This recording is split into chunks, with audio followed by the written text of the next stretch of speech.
What's going on, party people? Hope everybody had a great weekend and is having a great start to your Monday so far. So we just got a couple more chapters, good people, before we're at the end here. So try to stay on course. We'll discuss chapter 9 over all of this week and even some of next week. So if you're a little bit behind, try and get caught up as quickly as possible. Make note, there's still a lot of points available. We got 30 points for the final exam, which is coming up in a couple of weeks. And make note of the final exam schedule. I actually don't know when it will be scheduled for yet, but we'll get an announcement on that soon. The university schedules the final exam date, not the faculty. So we'll get that scheduled sometime soon. Make note that y'all got a writing assignment due in a couple of weeks. And we still got one more pop quiz coming up. So make sure that you're staying on track with this reading. Look at the notes. If you need to, go back and look at some of the pre-recorded lectures. Are you still taking the Cengage work? Yeah, I'll take Cengage work still. Yeah, absolutely. Okay, just making sure. Yes. And there are other opportunities for extra credit that you can check out during through the syllabus as well. And of course, many opportunities at in-class extra credit based primarily on your reading of material before we arrive in class. As always, we want to get a sense of what we want to know at the end of each chapter.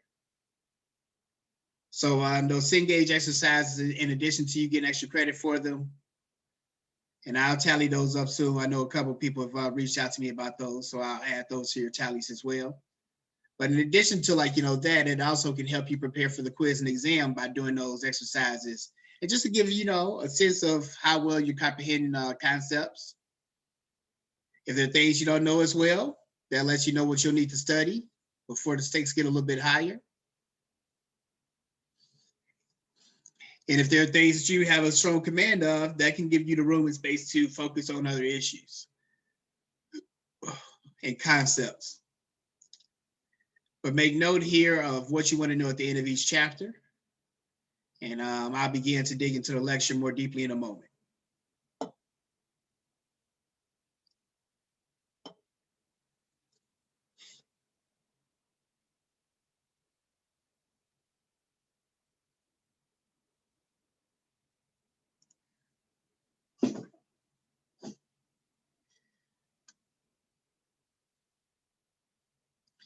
Of course, make note of our policies for in-class points, which has been stated throughout since January.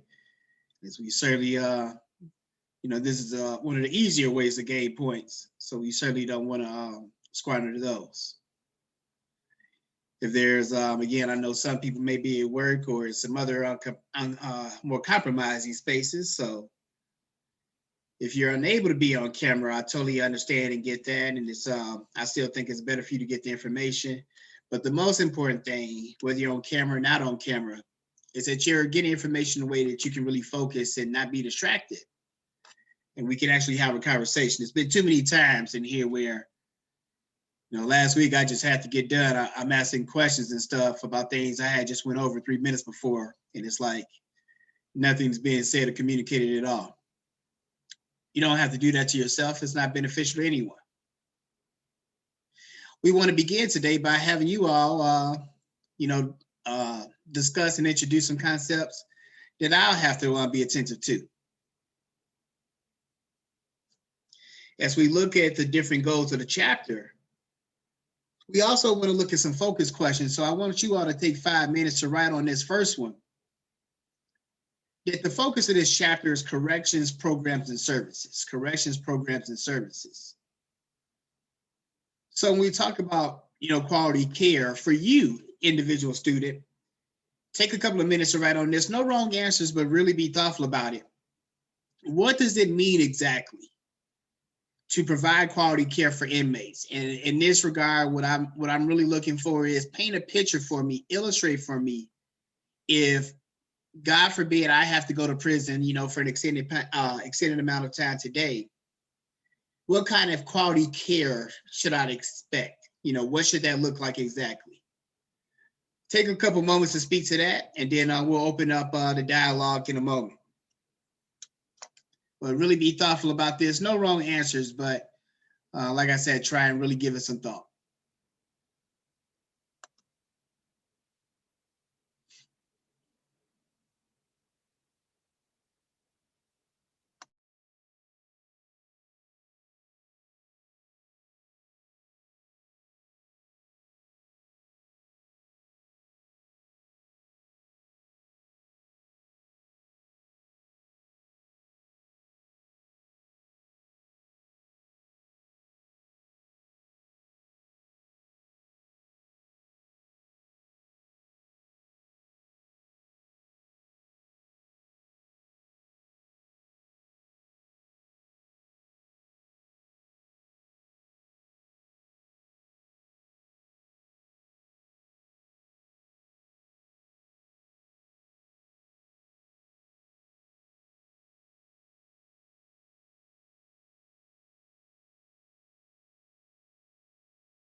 Yeah, take a couple more moments as we're going through the first of these focus questions. And for you, what does it mean for the state to provide quality care to inmates here in the 21st century? Take a couple more moments and we'll open up the dialogue.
All right, if you're still right, you can go ahead and finish up your response. But what were some of the things that you all put down in terms of exactly what it means for the state to provide quality care for inmates? So what all does that entail?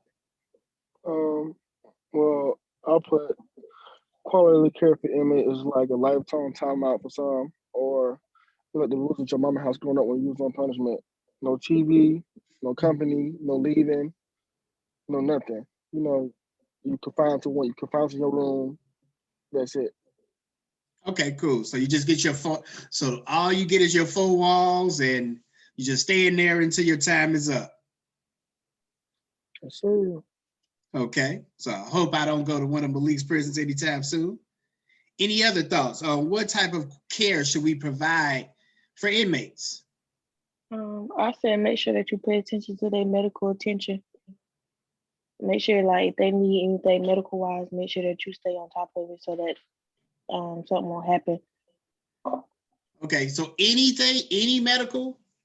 Like it gotta be serious now. Not no like you know how they like play it be all in their mind just so they can go to the hospital. Just say something wrong with them. Not like no little boo-boo or something, like something that's really like life threatening. Good. Okay, good. I think that's an important distinction. So if there's some major or recurring medical issues and things like that, so Uh, if I, God forbid, had to go to prison today, I'm asthmatic. So hopefully I can still get, my asthma care if I did, have the misfortune of going into prison. But as far as like if, some other quality of life, like my allergies or something like that, I probably couldn't get my Zyrtec. Other thoughts on quality of care for inmates? Any other ideas? I saw Miss Richardson. She said education. I was about to say it too. I think education is a good part for inmates too, because yeah, they may have did something wrong, but you can't. I don't think taking away education from them would be like Good. Why do you say that, Savannah? Bec- And or Nigeria? Well, I say education for my part, because the fact of the matter is, like, okay, say if a person may be doing, I'll say like 5 years or whatever. I mean, they still want to come back in society to find a good job. How can they find a good job if they don't have like the certain skills to complete a job? Okay, good, good. And that's important, like, because again, as we talked about in the beginning, that I guess like, the notion of only giving them the four walls, like, with punishment. Because like even with our parents, right? Like, I don't think our parents' goal, most parents wasn't just to punish us and to show us how angry they were. The goal in many cases was to reform our behavior. So we also want to think about, things, and sometimes the only thing that may reform your behavior might be those four walls. But I think that a lot of the research has shown, Savannah, that providing other things like education is probably going to make it more likely where they don't have to return to prison at a great cost to the taxpayer. And then, we talked about before that the Constitution still applies when they go into prison. Like, that's really important to understand, that you don't all of a sudden stop being an American citizen because you get incarcerated. Again, if people do wrong, we have ways of dealing with that. But so I should, like, if I don't have access to to basic medical service, if I'm an asthmatic, if I'm a diabetic, um, I don't think that, if I steal a car, that should necessarily sentence me to death. But if I don't get access to my asthma medicine, which yes, you the taxpayer are going to have to pay for, I'm not sure that that's necessarily a fair sentence either. And the Constitution agrees with you all, Latasia and Savannah, in terms of making sure that those basic requirements, again, like, if it's something you get, like, irritable bowel syndrome or something like that, you probably ain't finna get that medication, homie. But certain life altering things, certain not all mental health medications, Latasia, but if somebody's bipolar, yes, they need to get that medication. Not getting them access to that, actually, like, it puts everybody else at greater risk. So when we think about these things, and we'll come back to some of these other questions later in the week, but I really want us to, like, challenge ourselves to really, like, think about this with some complexity, because there's so many layers to this in the criminal justice system, as we've talked about. And we want to look at the Constitution and what that says, and we want to look at the multifaceted purposes of the criminal justice system. Traditionally, particularly under the white supremacist model of criminal justice, it mainly just looks at, punish, punish, punish, punish, punish. And not punish everybody, of course, mainly just punish Black and brown people.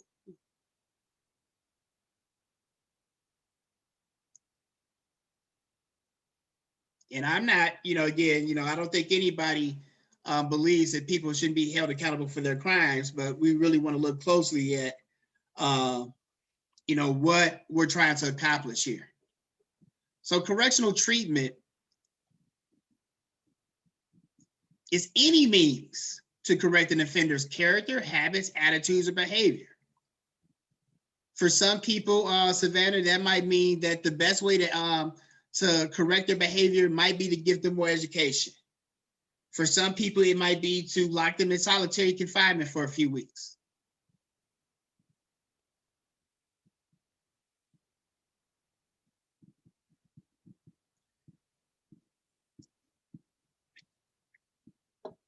but there's enough research to show what things are most effective.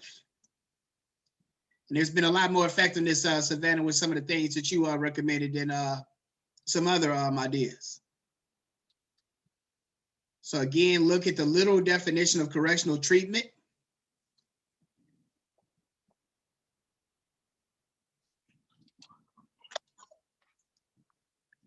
That any means to correct an offender's character.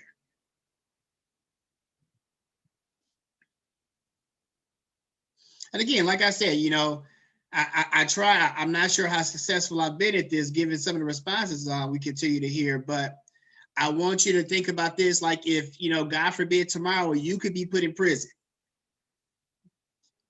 Because whether you admit it or not, I know for sure everybody in here has broken the law before. It's almost impossible to live in America and to never have broken the law. Whether that law be speeding, jaywalking, underage drinking, curfew violation. Most crimes, as we said, aren't going to approach the seriousness of murder and rape and stuff like that. So I feel very confident most of you all haven't committed crimes and never will commit crimes like that.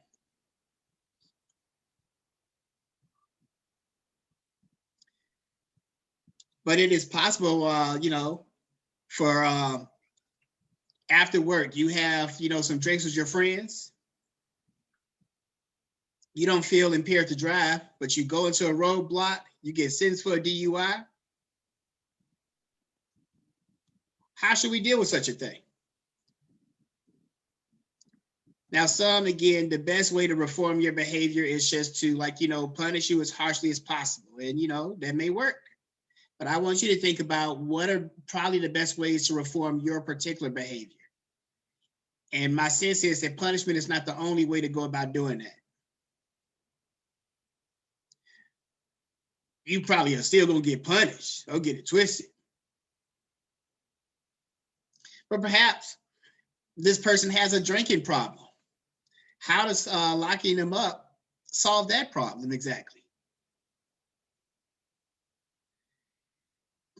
And notice the word there, corrections.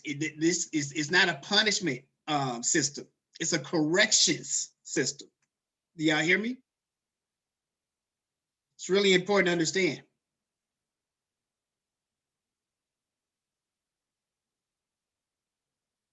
Because our goal here is to correct behavior. This rests on a belief in the individual's ability to change. And again, there are many people who will detest, who will protest this notion that through much of our human history, Malik, it has been believed that human beings are born a certain way. We talked about this with the Code of Hammurabi, with ancient Rome. The belief was that people were just born evil. They were born a certain way and they were irredeemable. There was nothing that could be done. In a decade since, very recently, quite frankly, we have begun to drift away from those ideas, and we feel like, look, that just because somebody may have done something really bad when they were 20 years old, that doesn't mean that they're going to be this deviant person the rest of their lives. They can change. But there are things that we have to introduce in their environment that's going to influence their change. So we talked about, you know, the juvenile delinquency last chapter. The whole purpose of that in the lifesavers movement, the child savers movement, was that children could be safe. That yes, that they're young, they're exposed to these like really derelict environments where you got pimps and prostitutes and criminals. Of course, they're going to engage in this behavior in this environment. But if we can subject Latasha, these people, to a different environment, then we can correct their character, habits, and attitudes. That's not too complex of a concept, is it? If we go over this in a few minutes, y'all will be able to understand, like, and walk me through this logical process, correct? Because again, what we're supposed to be doing here is having a conversation, not just taking these notes down. So when we're talking about correctional treatment, Latasha, it's working off the premise that people can be redeemed, people can be saved, that you ain't just, you made a mistake and you should be held accountable for that.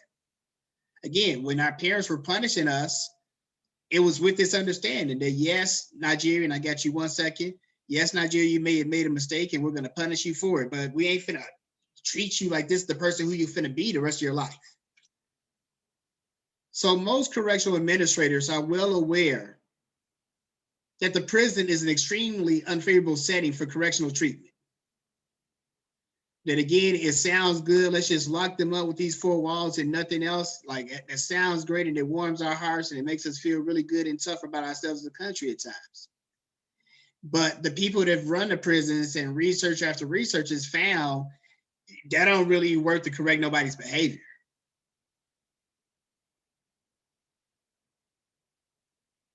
Absolutely, Nigeria, and that's the point. That you're right. That so Nigeria's question or comment was like, what's the legal limit that, and I think the premise says that people probably can operate vehicles even if they may be, beyond the legal limit. Not saying it's a good idea, but you may feel like you're okay, even if you're beyond, even if you have exceeded that legal limit. But the law gets to decide that, unfortunately, Nigeria. So even if you feel like you can drive, you can display that you can drive. If you're beyond that legal limit, then yes, the law is going to hold you accountable. And then, the point, because, but to that point, if you show that, otherwise you have not necessarily been a harm and a threat to society, how do we want to correct that behavior? We can't allow you to continue to go out here drinking and driving. So we do want to correct that behavior. But the question becomes, how do we best do it?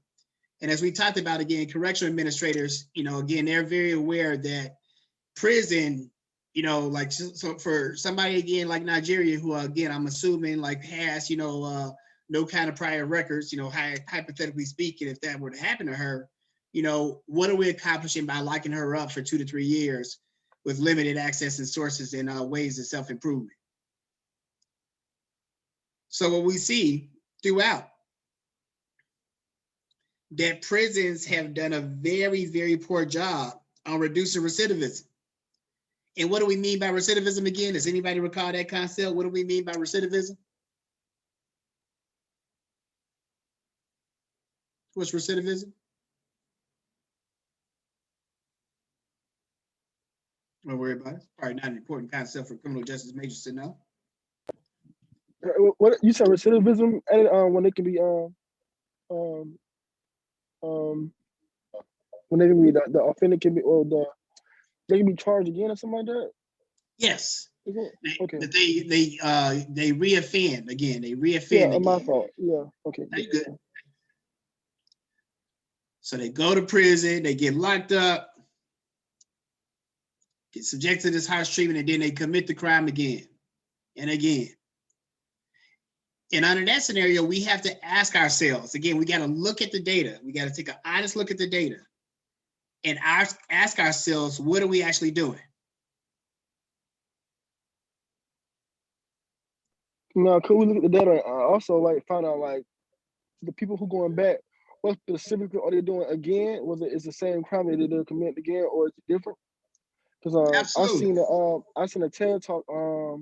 It was like 3 days ago. It was about how most people who get out of jail, like when they get out, like most people go in as low offenders, but then they go back as like big time drug dealers or whatever. Like you might have went in for just like smoking weed, and then due to the 3 straight system, you don't have to go to serve time. But then now when you get out and you don't serve your time, now you're a drug lord. You like don't basically they put you in an environment where you can get more information to what you need to do when you get out to become a bigger criminal.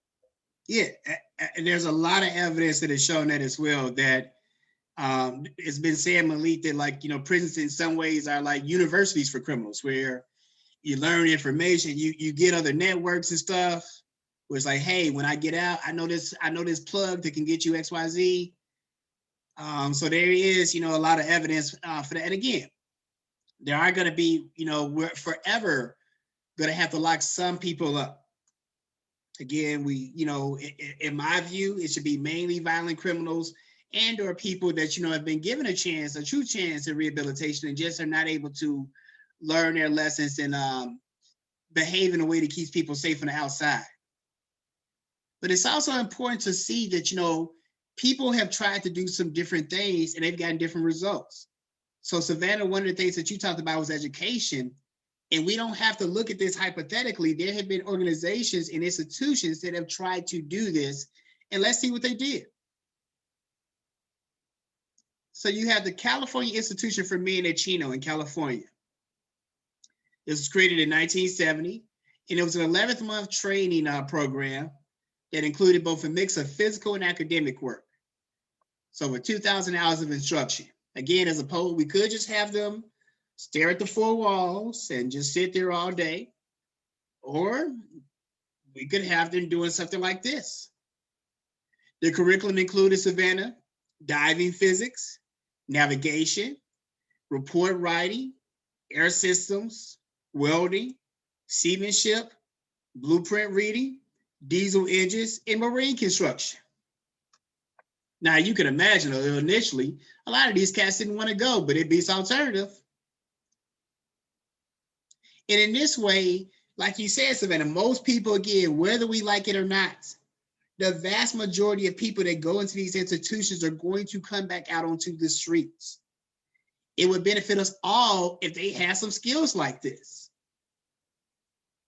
You know, in this way, okay, look, I might not be no deep sea diver, but you can write reports, you know how to do welding, you know, you can do construction work, like you have all these skills that you got. And one of the things you'll see is that it's not as costly as some of the other measures. Like it's way less costly, for example, than locking somebody up 25 to life. So we could pay for this program, or we could pay for them, Malik, to get their 3 strikes and come back again and again, end up being in here for 25 years. In all those years, we got to pay for their asthma medication. Now, my asthma medication is pretty cheap because I got, you know, insurance. But without insurance, oh my God, like the price of this stuff is just psychotic. I got a question. Yes. So if we already paying, like, you know, for the people in jail, if we already like funded them through our taxes and stuff, right? Mhm. If we're trying to provide these programs, are we going to have to fund that too? It's not going to Yeah. be free, right? Yeah, absolutely. But the point is that if we fund those, we probably would have to spend a lot less money on the back end, and it actually would be money that's going towards something productive. Because spending money to lock people up 25 to life, like that's not bringing crime down. We're just throwing money away at bad. We're just throwing money away at bad money. It's like having a car that's a limit that you got to keep doing repairs on. I mean, you could keep putting money into it, or you could put a little bit more money into a new car that's going to save you a whole lot more money in the meantime. And again, these aren't things that we got to guess about. Like, you know, we can look at the data, like right here, and there's all types of data in this textbook and in, you know, information and sources throughout. That just, I mean, it's pretty black and white, quite frankly. You know, so 80% of the inmates who do not make it to the program, but those who do are deep skilled sea divers capable of patching pipeline underwater. It trained hundreds of men, and they were able to earn between 50 and 80,000 in their first 6 years out of prison. Many were able to earn 6 figures after that. These are, again, ex-cons.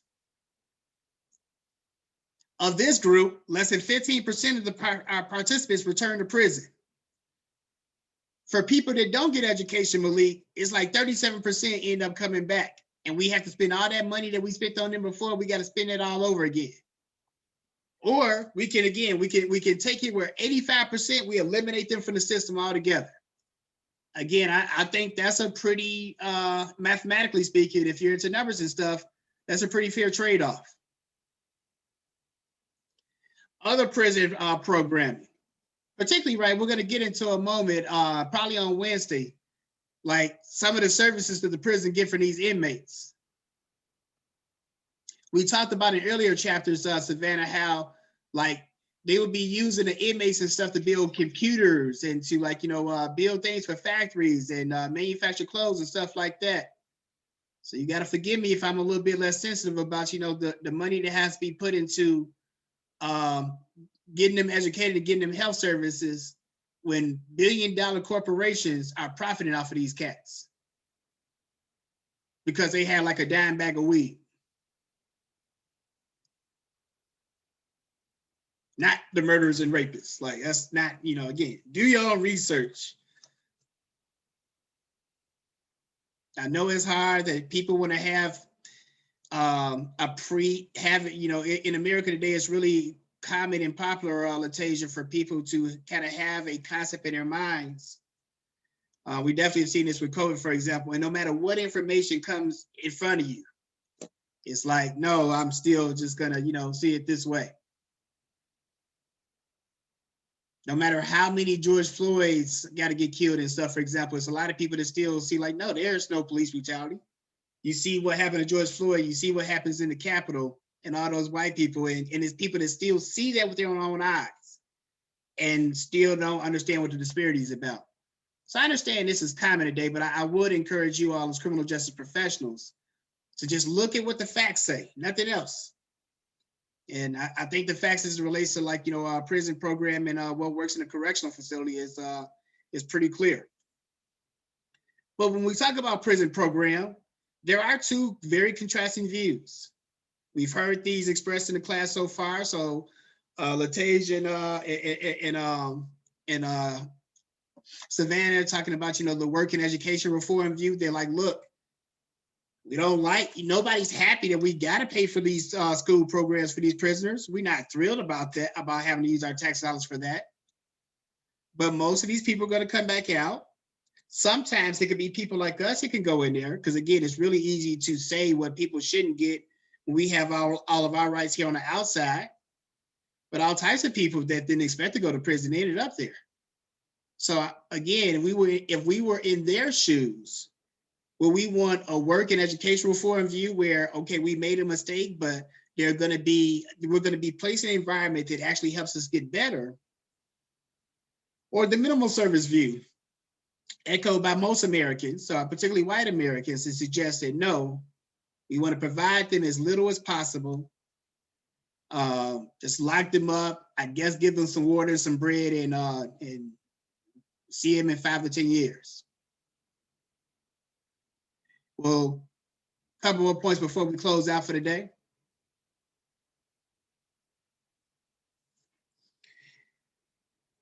Latasia, when you talked about medical services, all of that is determined when the inmate is arriving at the prison.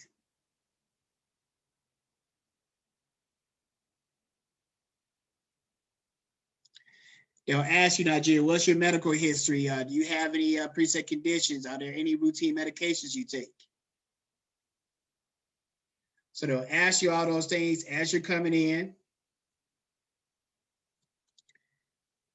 And that will help determine like what type of facility you're going to be placed in, what type of services you'll have when you get there. Again, if somebody's arriving there as a diabetic, as an HIV patient, constitutionally, like their services got to be provided for. Like that's not something that's a debate. So again, if we're gonna be providing for all these expensive healthcare services, because these are the type of things that drive the cost up, Malik, all this stuff. So we want to be sure then that the people that we're locking up are going to be people that really need to be locked up for a long time. I'm personally not interested in paying the healthcare costs of like a prostitute.